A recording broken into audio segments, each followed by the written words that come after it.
Bonjour, bonjour, bonsoir, bonsoir, Nabalandi Nyonso. Il y a la voix céleste télévision, Mbote Nabino, Mbote. Vous allez ébélé, partout dans le monde, besoin d'abisso par la voie internaute. Les États-Unis, la Pessibino, non, so, bonne année, Nabino. Vous en Europe. Bozana, Asie, Océanie, en Afrique. Sans oublier en République démocratique du Congo. Bonne année Nabino, où ils allaient mission à Liboso, mission à Yambo. Où tout ça là, il y a année 2025, bonne année Nabino Nyonso. Na pesi mbote na ndeko si ma caméra Arnold Leboga na pesi mbote. Ndeko Alvibe les signes naturels. La Pessimbote, d'ici Mboko, la effectivement de Mansiara. Bon séjour dans le Bumbashi. La Pessibino son beauté. Derrière cannabis nabino. Derrière sina compta bisonabino bisoza bangolo na kati ya mai. À chaque fois to manamokili, ezali pour na to partager bisonabino. L'actualité politique. Nous sommes tous les gens qui ont mokili pour nous partager biso na bino yo moto za na mokili koti ya tembete. Bonne année na ndeko Alvin Mwana Koli, bonne année na papa Jean-Robert Njibou. Papa Jean-Robert Njibou, bonne année 2025 eza année na biso. Maman na biso la mère des opprimés à niveau à Suède. Maman Fatou, bonne année aux années na biso. Lelo décryptage et actualité politique à lelo. Ils ont les situations où ils ont à niveau à Est. Nazu ba coup de fil, belé. Bande Oiseau benga, anti-balle, Massi s'est tombé. Il fallait pas faire qu'un voyage. Il fallait interrompre le voyage naïe. Bon, bah, la situation. Vous avez se passer actuellement à niveau à Est à Bokanabiso. Délégation à député à Est. Bakenagi Kokutana Yori Mukaguta Museveni. Président Uganda. Président Uganda remettra Kibango. L'éto frappé sa président de la République. Rolanda awa na audio ba révélation nyonso na rencontre wana Museveni ayebisaki ba député wana Est nini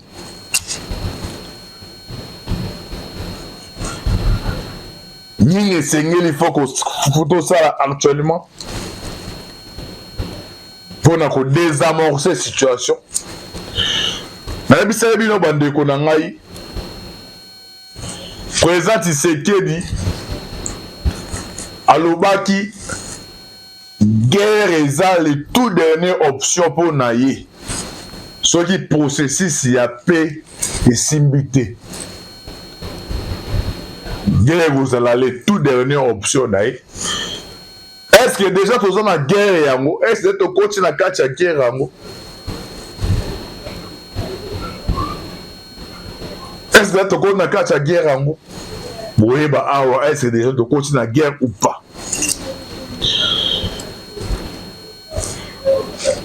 Parmi les éléments où ils ont la Sabiso, tout Sabino qui a déjà guerre totale est en cours. Les causes de la peut-être dans un lycée, Fatia ça discours, il y a déjà guerre totale est déjà en cours. Pourquoi on dit guerre totale est en cours? Président Tshisekedi a procédé na remaniement à niveau ya armée. Na remaniement à niveau armée. Azui a tché chef d'état-major ya Sika. Ba zone à commandement a tché ya Sika. A tché bateau baye pe ba on baye nikima pour la guerre. Bateau baye bi est malamu. Bateau baye bi Kagame malamu baye barger basalak. Ils ont des bateaux pour les attirer.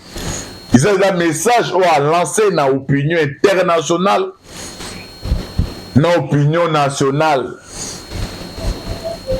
Et ça, c'est un message où le président de la République a lancé. Message wana dès que mususu on comprend de te azozela ba il sait que tu vas dans quatre guerre oui ba déjà que non guerre est déjà déclarée. Nangonga oyo guerre ezali déclarée. Azarias Roubeou, Moïse Nyarugabo va s'associer à Paul Kagame pour faire tomber aérodrome ya Minembwe. Et ça, notre précieux frère Ayemba il faut du ciel. C'est les soirs. C'est les soirs qui déterminent l'origine.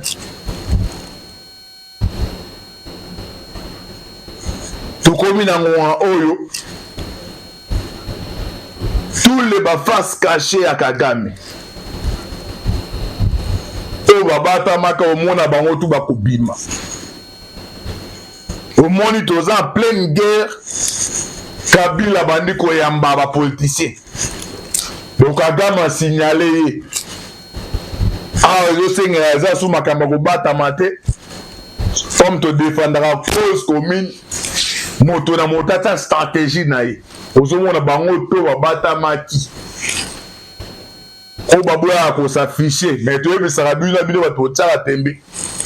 Bon et marqué bango nyonso ba ko s'afficher.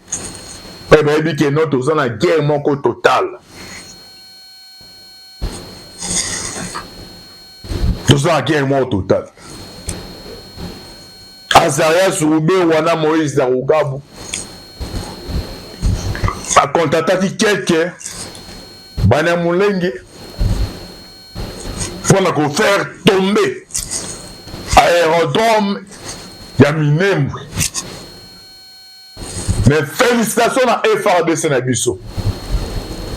Félicitations à Wazalendo.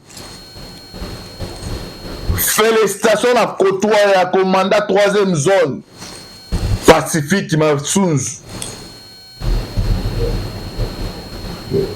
Moto est pour écraser Paul Kagame. Parce qu'il y a eu une stratégie dans Bango Nyonso. Mais il y a eu une zaga na Bango.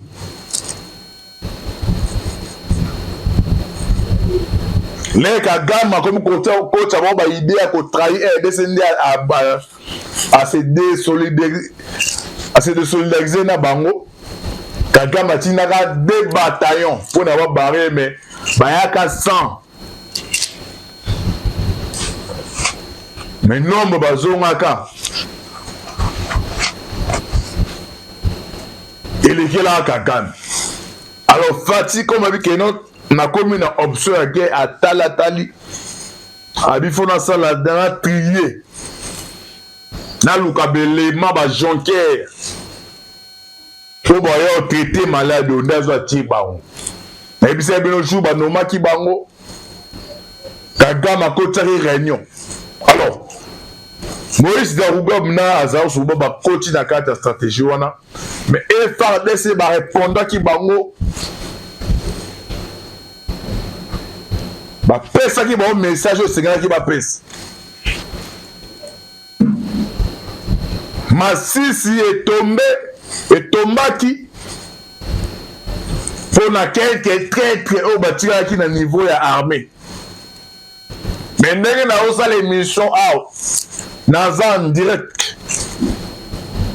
Tito la na pokwa leloyo Masisi ces à la contrôler na FARDC na Wazalendo. Dès là on ça l'émission déjà na labo na nga ba information déjà kuneza ko inda.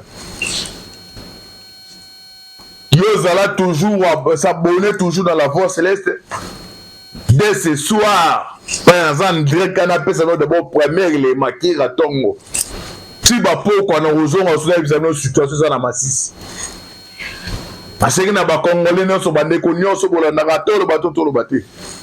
O bolanda ka votre humble serviteur antiba de la République. Vos abonnés, vos a toujours connecté dans la voie céleste. Dès ce soir, on a le bon, on appelle ça une situation. Dès que on a l'émission à Kouneza Koinda. Systématique qui a repris stratégique. Yo ebi armée te osala ebi armée d'État mbola raté. Repris stratégique. Bandeko oyo boboko la basoso. Boboko la ba mama bata. Boyebi komaka na pokwa olingo kota bango na kati ya ndako boyeba stratégie oyo esalemaka obwaki mumaloso ya azolanda mumaloso wana azomwati na kati ya ndako nokangeli esa na armée neye eoka reprise stratégique wana mpe bandeko ebele bakomprendaka reprise stratégique te mais ndeni baoka reprise stratégique omoni même jour à coup d'état ya ba mangala so mangala oh botika on va kota na palais de la nation ils ont une stratégie bon ba weli kokota boule que non ba récupérer mais OK ba secteur ba reprise stratégique na armée za bongo ba bien biso ba Congo to nga koye ba nyonso mais reprise stratégique ngo deni ba rotika bazwa masisi. Les hommes à zone mususu aux populations. Parce que biso bitumba o effort de ça sala na wa c'est bon c'est ça pour protéger peuple. Bitumba les gens s'est passé na Rwanda te. Et c'est passé na mboka na biso na ba territoire na biso. Alors sika aux populations azali ebele. Bango ba Rwandais M23 za ba Rwandais baza na intérêt ba côté. So les populations ba kufa ba kufa. Mais biso za na intérêt ko protéger ba Congolais wana. A zone automonique que non à zone surtout sali affrontement sans qu'on informer population à qui malé wana partout kufa ça ba Congolais bon bazan intérêt ce sont des terroristes à rose la yemo ko la tche senti explosif à côté de la bino pour a fini beaucoup ba bazan terroriste parce que biso FARDC na ba wazelo ko bon défendre ba Congolais. Et ça, la zone où la population est belée, ça a une reprise stratégique. Ça a une reprise stratégique. Bino rebelle, c'est comme si vous quittez la zone. Balecté, na bakano balecté kawana misoro lo baate population azaki wana avida kimi les batikali ba monde ba insécurité ba frapper. Et ça aussi les masiko na masisi ya wana. Et ça ba stratégie musuna lo baate.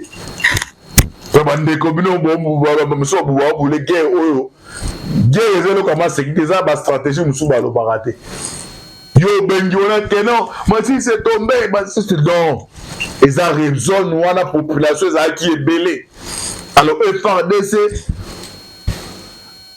yo le qui ma sous pacifique ma sous na ko ba c'est la stratégie wana ndé na osa l'émission déjà population baza ko vider stratégie mozobeta mana kolobate dès ce soir la lumière va apparaître on a vu ça nous a toujours connecté to ya ana lo mangu kana la voix c'est tout sur situation na masisi mais ça ba quelques traites wa dernier là osa l'émission ba maîtriser bango y compris na bazaria sur be wana ba boys ya Ugab ba tuto yamba bango ba pèlerin to yambi bango mais comme bazo la motema ya pharaon bazo continue toujours ko trahir yango nongo sengana président de la République tant o eza sous tant que la moto mawate il faut arrestation et ça les mal immédiat il faut ba kangaza sur bewa ba kanga Moïse Ugab bakanga zala sukuru bakanga Moïse na Ugab mais na information na zozo de la labo na ngai na labo antibal ya antibal de la République na ozongo na pourquoi na une situation ne baza déjà en séclément ba siko déjà na point d'alerte donc on pose ça na bibisa mais ça bloque ba bisika yo ko lo bango te yo bisaka ba kongolo balandaka o balandaka situation est bande ko boza ko benga boy ba ke donc da alerte ça les midi ce soir. Dès ce soir, vous avez calicule Kito. Vous avez mbangu. Na tolo bateau dans la voie. C'est pour une situation. Reprise stratégique et salémi à 100%. Toche bango na motambu na piège. Pas à piéger sans le savoir.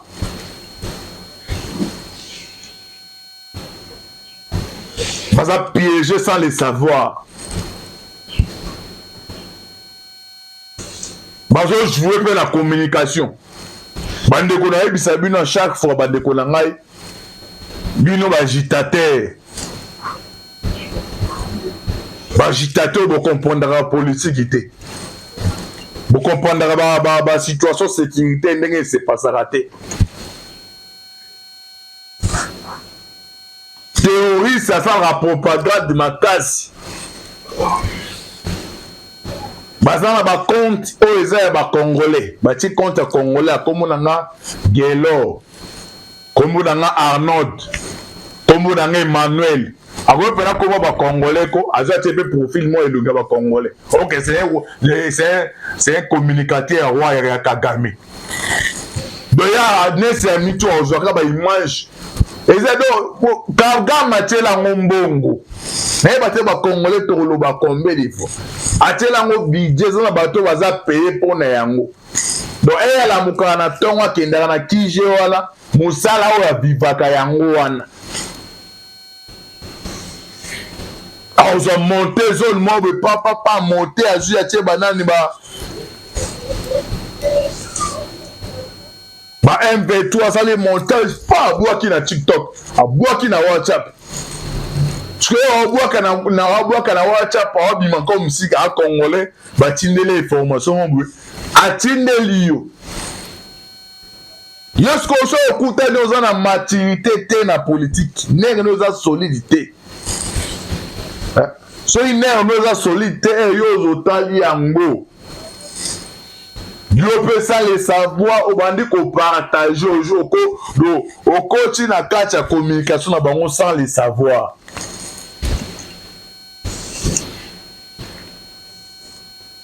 Faut bo remarquer biloko naza ko loba keza solo. Ba récupérer ta zone moko pendant 3 heures du temps. Au moins ndenge ba communiquer. Boaki. Bah c'est belé dans ma compte différent.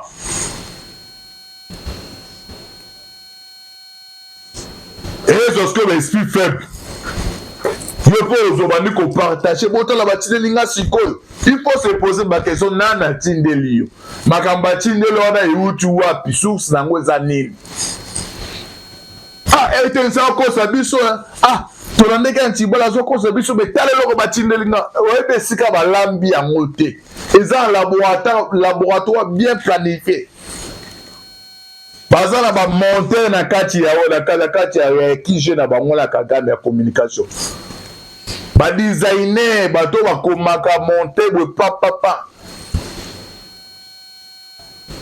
Si bon ba image moko ba monter Kagame na président de la République président Fati ba mela whisky ya ba montage. Muto pas éviter autour na mais un montage. Ce que bino biloko nyonso wana ko yokote pele binote. Toza na guerre eza la guerre ya masasi ezala bitumbo to ubuna. Guerre communicationnelle pe ezala. Ce que bino ba congolais aso wana ya guerre communication bino ko kiparate. Bino nyonso ba otinde que non, esika tele eza tombe. Botande batu ba okima. Guerre eza daté lelo te. Exemple ba nebele. Ba zone wono baza ko attaquer ba attaquer ngo ba récupérer ngo.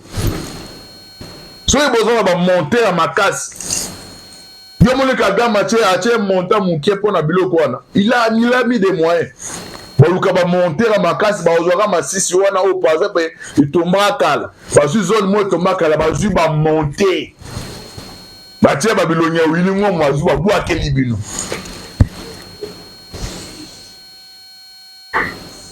yo kote wana kote ya communication comme yo ebite po zio bani ko panja tala eloko wana ya tindeli yango mona na kebisaka banonso bazalaka na bajala ozwa afandi botinengeli omobwe nga naza na information na yebe esika bamakambo wana esalemaka yo congolais dozo véhicule eloko moko eza en défaveur ya mboka na yo tobi te kaka keno soki pase awa na biso keno pour l'instant masisi eza tombé. Lobi vérité, mais la personne de l'information, il y a des stratégies, mais on sent les missions, elles ont monté dès ce soir. Et non, l'homme soit le bâti. Quand l'information est là, quand on fait ça, il y a une information. Les attaques, non, bon, balambi la bonne bango. Ba planifier, ba montant au kitoko, ba su bâti. Yo so to e biso yo so lingango te. Yo ka ngamo na mo na image wana technologie eza lelo. Ne komeli lelo technologie lelo oyo. Mayela bato baki sami. Technologie komi mayela bato baki sami. Baza une équipe moko bien construit. Les gens moyens batie la bango pour na basala biloko wana. Baza na TikTok, baza na WhatsApp, baza na ba YouTube. Baza na ba Twitter, X comment c'est X lelo. Baza na Facebook. Tout le monde est longi à Congolais mais bango wana bazé belé. Ce que la communication moi eza pona avantage on va suivre bango tout babwaki bwaki. Parce que yo Congolais sans le savoir yo mona ngo bandi ko véhiculer. Bande ko na boza mael to za guerre communicationnelle ezali.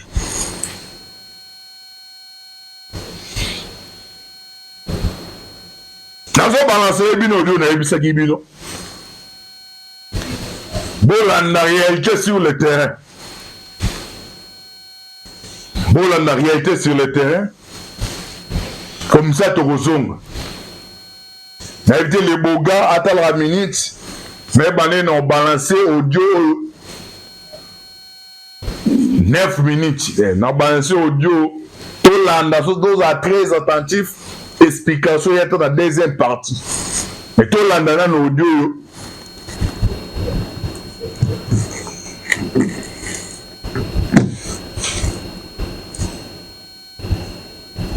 Audio comme ça, tout peut s'habiller une explication. Tolanda. Les nouvelles en bref de la RDC. Alors nous vous avons dit que nous ferons un effort régulièrement de vous donner des nouvelles de la journée en bref. Voilà, la première nouvelle, c'est la communauté Banyamulenge des États-Unis a écrit une lettre au président Félix Tshisekedi depuis le 15 décembre. Dans cette lettre, la communauté Banyamulenge demande au président Félix Tshisekedi de faire arrêter Azarias Ruberwa et Moïse Nyarugabo. Ils avancent plusieurs raisons. La première raison, ils disent que ils auraient demandé à Paul Kagame de tuer les Banyamulenge avec les groupes de Makanika, les Twiraneros. Ils auraient demandé à Paul Kagame d'utiliser les Twiraneros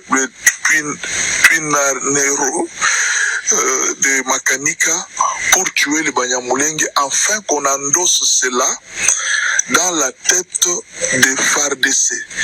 C'est ça son objectif. Hein. C'est-à-dire qu'on endosse là, qu'on dise que ce sont les FARDC qui ont tué, mais c'est Paul Kagame qui tue avec les mouvements de Makanika. Alors ils ont demandé au président Félix, même la prise de l'aéroport de Minembwe, ce sont eux qui ont ordonné qu'on puisse prendre l'aéroport de Minembwe afin qu'ils récupèrent le territoire de Minembwe. Donc ce sont des gens que le président Félix doit faire arrêter.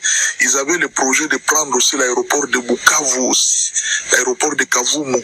C'était aussi leur projet de prendre cet aéroport. Et vous avez entendu le M23 dire que nous allons prendre l'aéroport de Bukavu et l'aéroport de Goma. En fait, c'était le plan de Azarias Ruberwa et Moïse Garugabo d'après la lettre que la communauté Banyamulenge des États-Unis vient de découvrir. Ça, c'est la première nouvelle. Jusque-là, nous ne savons pas comment va réagir la RDC parce que la lettre a été adressée au président de la République. La deuxième nouvelle, c'est la délégation des députés qui était partie voir Museveni. En fait, il y a une vérité, une révélation qui vient de sortir. Quelle est cette révélation? Museveni aurait donné quatre points de son cahier de charges à Félix Tshisekedi. En fait, dans ces 4 points sur le cahier de charges à Félix Tshisekedi, Museveni avait endossé toute la responsabilité de la région des Grands Lacs à Félix Tshisekedi. Premièrement, Museveni se plaint. Il dit que non, l'opération Soudja qu'ils sont en train de faire en collaboration avec les FARDC, c'est lui, Museveni, qui a beaucoup de soldats que les FARDC. Le président Félix Tshisekedi ne fait aucun effort d'envoyer beaucoup de soldats pour exterminer les ADF Nanou, et c'est lui qui a beaucoup de soldats de ce côté-là. En fait, la RDC ne fait aucun effort, et tout ça, c'est la faute de Tshisekedi.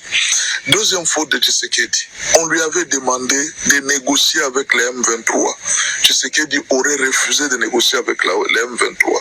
Et ça, c'est une erreur très grave qu'il avait commise. Donc, si la guerre continue, et si la région des Grands Lacs est embrasée, c'est la faute de votre président.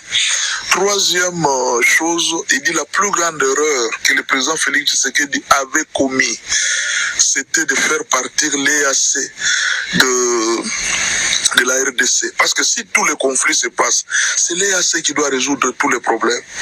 Maintenant, toute la conséquence qui va arriver, ça sera toujours dans sa tête.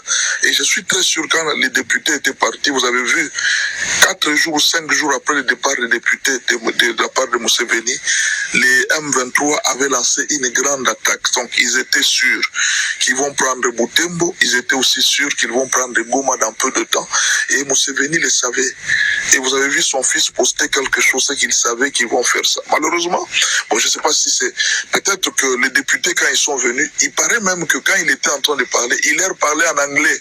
La majorité des gens ne maîtrisent même pas l'anglais. Il leur disait en anglais, il fallait qu'ils viennent. Et ils sont là, ils se sont tus. Apparemment, c'est comme si personne n'avait répondu à Museveni. Tous s'étaient tus. Personne n'avait pris la parole et ils sont venus. C'est comme si ils étaient partis en mission pour prendre un cahier de charges et venir donner ça à Félix Tshisekedi. Personne n'avait répondu.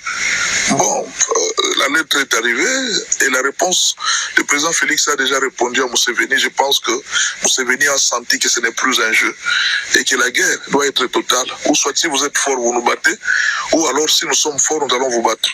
Et je crois que c'est ce qui se passe actuellement. La troisième nouvelle. Ok. J'espère que Bandeke Bolandi va député à Est. Bakenda kutana Museveni. Museveni, Bweki Mamba Ebisi Bango. Bweki Makamba Ebisi Bango. Donc, ça, la commentaire là-dessus. J'espère que la deuxième partie, les Naouya coupé Sabino situation, na Ebisi Bino situation, Yamasisi, les Nanoko, t'as moins en profondeur pour nous plus savoir l'explication. Na Rosenga là-bas, FARDC la bus. Na Rosenga na ba Wazalendo. Biso tout ba Congolais toza de guerre na bino. Toza simana bino.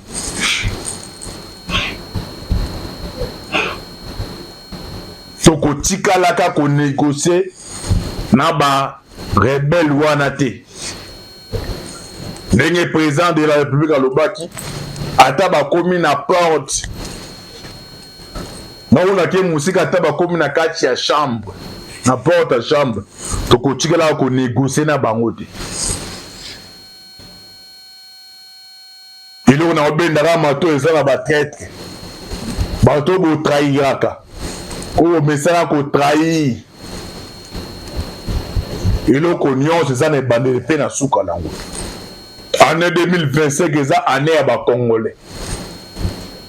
Année 2025 RDC ako récupérer ba territoire ne nyonso ata 1 centimètre bokotikalaka te na maboko ya barebele.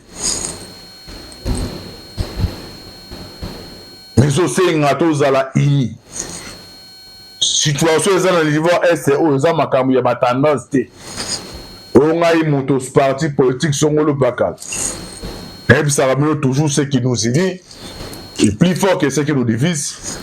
Ce qui nous unit c'est la République démocratique du Congo. Ce qui nous divise c'est ça au bato musu ba na midi à 14h. Mais si on comprendre que la situation est les éléments que vous avez biso nyonso to sangana to se composer